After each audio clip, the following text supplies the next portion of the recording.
जो अपने आप को देशभक्त कहते हैं वो भग गए। हिंदुस्तान में इलेक्शन चोरी किए जा रहे हैं। मैं ब्लैक एंड व्हाइट में आपको दिखाऊंगा, इलेक्शन कमीशन को दिखाऊंगा, ठीक है, ब्लैक एंड व्हाइट में।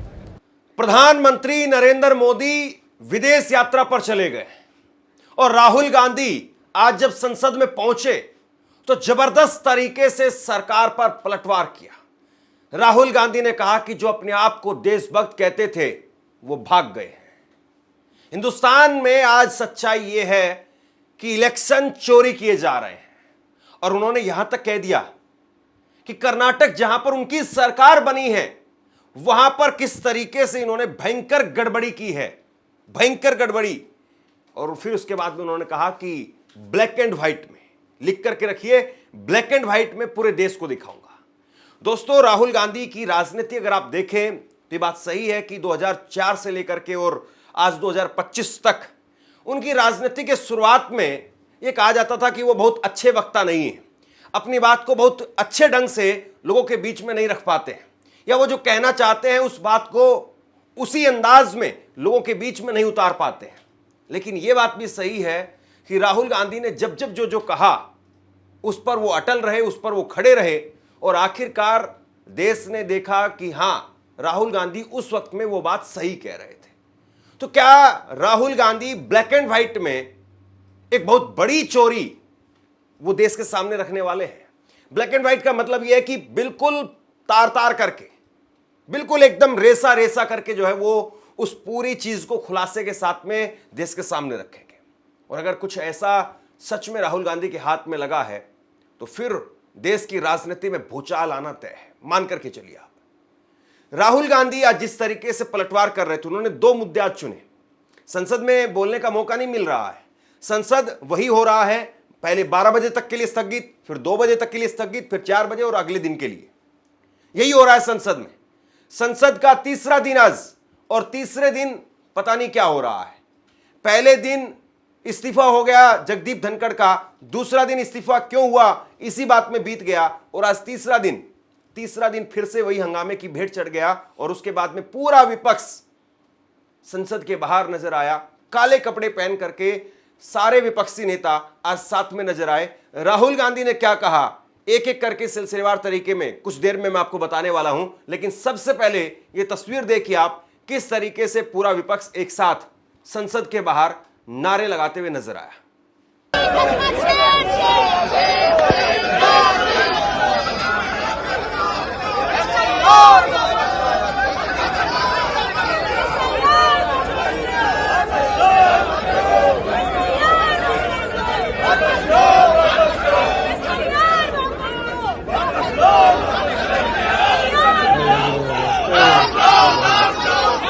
सबसे बड़ी बात यह है कि राहुल गांधी अब न केवल जो है वो नेता प्रतिपक्ष अपने आप को कहते हैं, बल्कि कैसे नेता प्रतिपक्ष का काम होता है इस चीज को भी वो दिखा रहे हैं। आज जरा ये तस्वीर देखिए आप, राहुल गांधी जैसे ही आते हैं तो अखिलेश यादव लपक करके राहुल गांधी से हाथ मिलाते हैं, फिर काले रंग का पटका उनको पहनाते हैं। फिर उसके बाद देखिए राहुल गांधी ने कैसे अखिलेश यादव और बाकी तमाम नेताओं को अपने साथ में, अपनी बाहों में, अपने हाथों में लिया।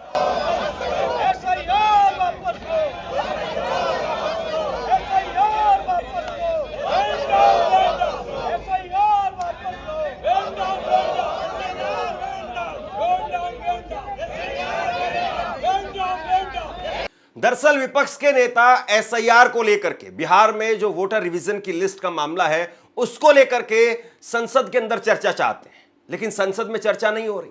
संसद लगातार स्थगित की जा रही है, चाहे वो लोकसभा हो चाहे राज्यसभा हो। तो ऐसे में विपक्ष के पास में कोई चारा नहीं है कि वो बाहर आकर के मीडिया के कैमरों के सामने बोल करके दिखाए। लेकिन मीडिया के कैमरे कहां तक विपक्ष की बात को लोगों तक पहुंचा रहे हैं, इस बात को भी आप देखिए। राहुल गांधी ने कहा कि हिंदुस्तान में इलेक्शन चोरी किए जा रहे हैं, यह सच्चाई है। महाराष्ट्र में कैसे फिक्सिंग हुई हमने सबको दिखाया। कर्नाटका की एक लोकसभा सीट की जांच की, वहां पर बड़े पैमाने पर चोरी मिली है, वोट चोरी मिली है। जल्द जनता के सामने लेकर के आएंगे। बिहार में एसआईआर के नाम पर एससी, एसटी और ओबीसी और अल्पसंख्यक भाई बहनों के वोट चुराए जा रहे हैं। हम चुप नहीं बैठेंगे। इंडिया गठबंधन जन अधिकार की लड़ाई संसद से सड़क तक लड़ेगा।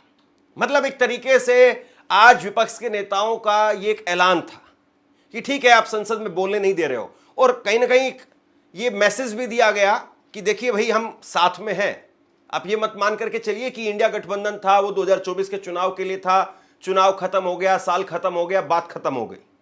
अभी भी इंडिया गठबंधन है, और इंडिया गठबंधन की तमाम पार्टियां, या यूं कहें कि जो बड़ी पार्टियां हैं, खास करके उत्तर प्रदेश में देखिए अखिलेश यादव और राहुल गांधी की जिस तरीके से दोस्ती नजर आती है, ये मोदी और योगी के लिए बड़ी चिंता की सबब है कि अगर इस तरीके से दोनों पार्टियां साथ में रही तो फिर बहुत कुछ उत्तर प्रदेश की तस्वीर भी बदली जा सकती है, और उत्तर प्रदेश की तस्वीर बदल दी गई तो फिर उसके बाद में पूरे देश की राजनीति की तस्वीर कैसे बदल दी जाएगी, इस बात को भी आप सोच सकते हैं।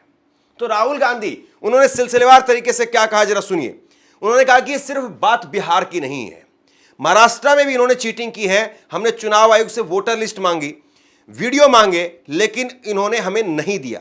सरकार ने वीडियोग्राफी देने का कानून ही बदल दिया। महाराष्ट्र में चुनाव से पहले 1 करोड़ नए वोटर जोड़े गए थे। कर्नाटका में हमने रिसर्च की है और भयंकर चोरी पकड़ी है। मैं ब्लैक एंड व्हाइट में आपको और इलेक्शन कमीशन को बता सकता हूं कि कहां कहां और कैसे चोरी की जा रही है। बीजेपी का गेम हम समझ गए हैं। हमने कर्नाटका में एक निर्वाचन क्षेत्र चुना, उसे पूरी तरह से समझा, 6 महीने लगे। हमने इलेक्शन चोरी करने और इनका सारा सिस्टम समझ लिया है, कैसे नए वोटर बनते हैं, कौन वोट करता है, कहां से वोट आता है, ये पूरा सिस्टम हमें मालूम चल गया। और ये बात इनको समझ में आ गई कि हमने इनकी चोरी पकड़ ली है, इसीलिए अब ये बिहार का पूरा सिस्टम नए तरीके से कर रहे हैं। ये वोटर डिलीट करेंगे, नए तरीके से वोटर लिस्ट बनाएंगे। हिंदुस्तान में इलेक्शन चोरी किए जा रहे हैं, ये सच्चाई है हिंदुस्तान की। सिर्फ बिहार की बात नहीं है, महाराष्ट्र में इन्होंने चीटिंग की। हमने सवाल पूछे इलेक्शन कमीशन से, वो दिखाइए, इन्होंने वोटर लिस्ट नहीं दिखाई।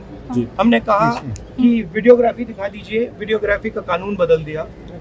1 करोड़ नए वोटर्स आए थे महाराष्ट्र में और इलेक्शन चोरी किया। ठीक है, कर्नाटक में हमने रिसर्च की है थोड़ी, कर्नाटक में हमने भयंकर चोरी पकड़ी। मैं ब्लैक एंड व्हाइट में आपको दिखाऊंगा, इलेक्शन कमीशन को दिखाऊंगा। ठीक है, ब्लैक एंड व्हाइट में कि कैसे चोरी की जाती है, कहाँ की जाती है। कर्नाटक में ब्लैक एंड व्हाइट में है हमारे हाथ में। ठीक है, ब्लैक एंड व्हाइट। ठीक है, और यही काम इनको पता लग गया है कि इनका जो गेम है हम समझ गए हैं। लोकसभा चुनाव की बात है। हमने एक कंस्टिट्यूएंसी चुनी, वहां पे हमने डीप डाइव किया, क्योंकि प्रॉब्लम क्या है, ये वोटर लिस्ट देते हैं पेपर में, और पेपर की जब वोटर लिस्ट आती है उसको एनालाइज किया नहीं जा सकता। तो एक कंस्टिट्यूएंसी ने हमने पूरी की पूरी वोटर लिस्ट ली, उसको डिजिटल फॉर्मेट किया। 6 महीने लगे हमने, मगर हमने सारा का सारा मतलब इनका सिस्टम निकाल दिया है। ये कैसे करते हैं, कौन वोट करता है, कहाँ से वोट होता है, कैसे नए वोटर बनते हैं, पूरा का पूरा हमें मालूम है। नहीं, अब इनको समझ आ गई बात। ठीक है, और अब इन्होंने क्या किया है कि अब हम बिहार का पूरा सिस्टम नए तरीके से करेंगे, वोटर डिलीट करेंगे और नए तरीके से वोटर लिस्ट लाएंगे। हिंदुस्तान में इलेक्शन चोरी किए जा रहे हैं, ये रियलिटी है हिंदुस्तान की। एसआईआर के मुद्दे पर बहुत सारी बातें लगातार देश के सामने आई हैं कि किस तरीके से कहां पर कौन कौन सी गड़बड़ियां हैं, और उन गड़बड़ियों को लेकर के चुनाव आयोग ने जवाब दिया, लेकिन वो जवाब कितना संतुष्ट करने वाला था या उस जवाब में कितने अपने आप में कंफ्यूजन थे, ये भी हम सब ने देखा है।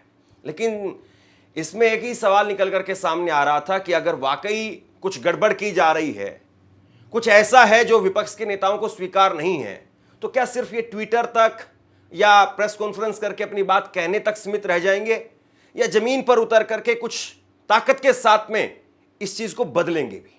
क्योंकि दो बातें तो एक साथ नहीं हो सकती है कि आप उस सिस्टम को, उस चीज को गाली भी देते रहे और फिर उसके साथ में आखिरी में चले भी जाए।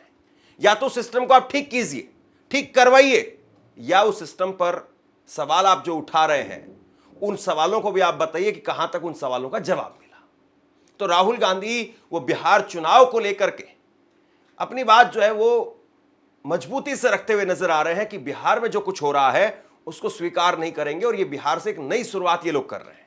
यानी अभी तक इंडिया गठबंधन ने जो कामयाबी हासिल की है कि किस तरीके से बीजेपी चोरी करती है, कांग्रेस के अनुसार मैं आपको बता रहा हूं कि किस तरीके से बीजेपी चोरी करती है, कैसे चुनाव आयोग में सेटिंग की जाती है, किस तरीके से वोटर जोड़े जाते हैं, कैसे वोटर घटाए जाते हैं, कैसे नए वोटर बनाए जाते हैं। ये सारा खेल जब समझा और इसको एक्सपोज किया कांग्रेस के अनुसार या विपक्ष के अनुसार, जब महाराष्ट्र में ये हो रहा था उसको इन्होंने समझा, तो अब नया खेल अगर ले आएंगे तो फिर तो बात बनेगी नहीं। या तो आप ये कहिए कि नहीं हमने पकड़ लिया है और अब हम इनको इस तरीके से खेल नहीं खेलने देंगे, और अगर नया खेल आ गया और नए खेल से फिर बिहार निपट गया तो फिर उसके बाद में क्या कहेंगे। तो जोरदार तरीके से राहुल गांधी ने एसआईआर को लेकर के आज सरकार पर पलटवार बोला। और इसके बाद में दूसरा बड़ा मुद्दा जो दुखती रग है नरेंद्र मोदी सरकार की, और वो है सीज फायर, पहलगाम और ऑपरेशन सिंदूर। राहुल गांधी ने कहा कि 25 बार डोनाल्ड ट्रंप बोल चुके हैं। पत्रकारों से पूछा राहुल गांधी ने कितनी बार बोल चुके हैं डोनाल्ड ट्रंप, तो पत्रकारों ने जवाब दिया 25 बार। और मोदी साहब कितनी बार बोले हैं? एक बार भी नहीं। डोनाल्ड ट्रंप वहां पर बैठ करके कह रहे हैं, राहुल ने कहा कि डोनाल्ड ट्रंप वहां पर बैठ करके कह रहे हैं कि सिंदूर मैंने रुकवाया। ये कितनी बड़ी बात है। और राहुल गांधी की लाइन देखिए आप, सिंदूर मैंने रुकवाया, डोनाल्ड ट्रंप ने कहा है। उन्होंने सीज फायर नहीं। इससे आप समझिए कि राहुल गांधी कैसे शब्दों के साथ भी आज बेहतर तरीके से जो है वो पलटवार कर रहे हैं। सिंदूर मैंने रुकवाया डोनाल्ड ट्रंप कह रहे हैं, और मोदी साहब यहां पर बोल नहीं पा रहे हैं। जो अपने आप को देशभक्त कहते थे वो भग गए हैं। आज मोदी साहब विदेश यात्रा पर निकल गए हैं। 23, 24, 25, 26 वो इन तारीखों पर विदेश में रहेंगे। देश में संसद चल रही है लेकिन मोदी जी विदेश में हैं। प्रधानमंत्री मोदी क्या बयान देंगे? यह कि ट्रंप ने सीज फायर करवाया है, वो ऐसा नहीं बोल सकते हैं, लेकिन सच्चाई है कि ट्रंप ने सीज फायर करवाया है। यह बात पूरी दुनिया जानती है। देश में बहुत सारी समस्याएं हैं जिन पर हम चर्चा करना चाहते हैं। हम डिफेंस इंडस्ट्री, ऑपरेशन सिंदूर पर चर्चा करना चाहते हैं। जो अपने आप को देशभक्त कहते थे वो भाग गए हैं। प्रधानमंत्री मोदी एक बयान नहीं दे पा रहे हैं। डोनाल्ड ट्रंप 25 बार कह चुके हैं कि उन्होंने सीज फायर करवाया है। ट्रंप कौन होते हैं सीज फायर करवाने वाले? ये उनका काम नहीं है, लेकिन प्रधानमंत्री मोदी ने एक बार भी जवाब नहीं दिया। ये सच्चाई है, आप इससे भाग नहीं सकते हैं। एक तरफ सरकार कह रही है कि ऑपरेशन सिंदूर चल रहा है, दूसरी तरफ सरकार जीत की बात कर रही है। इस बीच डोनाल्ड ट्रंप 25 बार कह चुके हैं कि उन्होंने सीज फायर करवाया। ऐसे में दाल में कुछ काला है। मोदी सरकार ने हमारी विदेश नीति की धज्जियां उड़ा दी क्योंकि हमें किसी देश ने सपोर्ट नहीं किया। अरे नीचे करो हाथ। How can prime minister give a statement? क्या प्राइम मिनिस्टर क्या बोलेंगे कि ट्रंप ने करवाया है? बोल नहीं सकते हैं। कुछ सच्चाई है, ट्रंप ने सीज फायर करवाया है, पूरी दुनिया जानती है। रियलिटी है, रियलिटी से छुपा तो नहीं जा सकता है।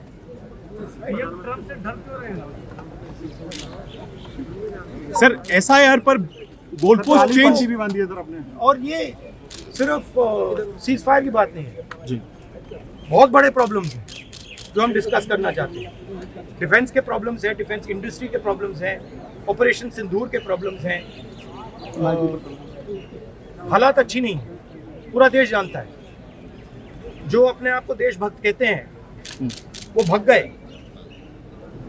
राइट? प्राइम मिनिस्टर एक स्टेटमेंट नहीं दे पा रहे।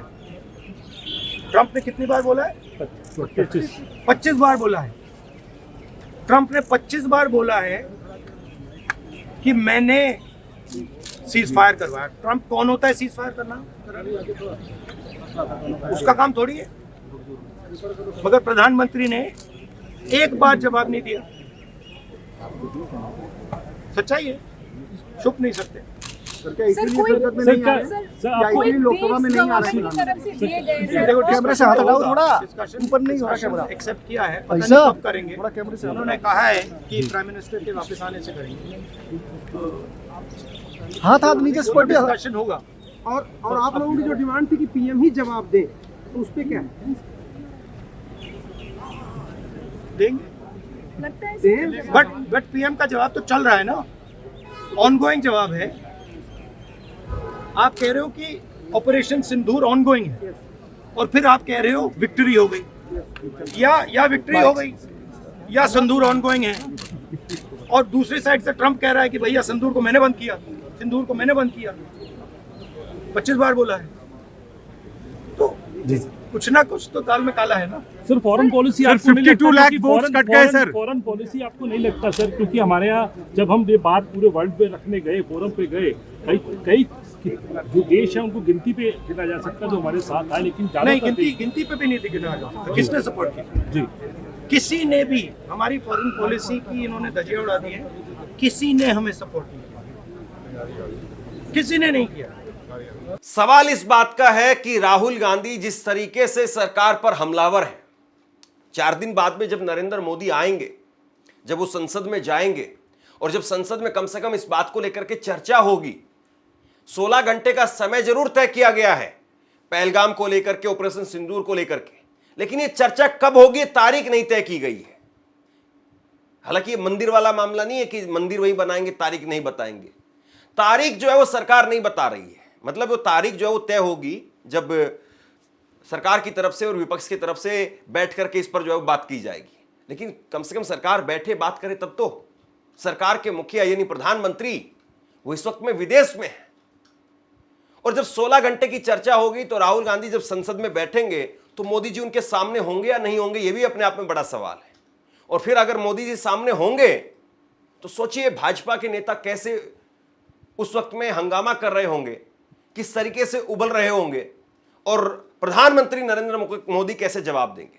क्योंकि ये जो मुद्दा है, पहलगाम का मुद्दा, ऑपरेशन सिंदूर का मुद्दा, एक ऐसा मुद्दा है जिसने मोदी जी की राजनीति को हिला करके रख दिया है।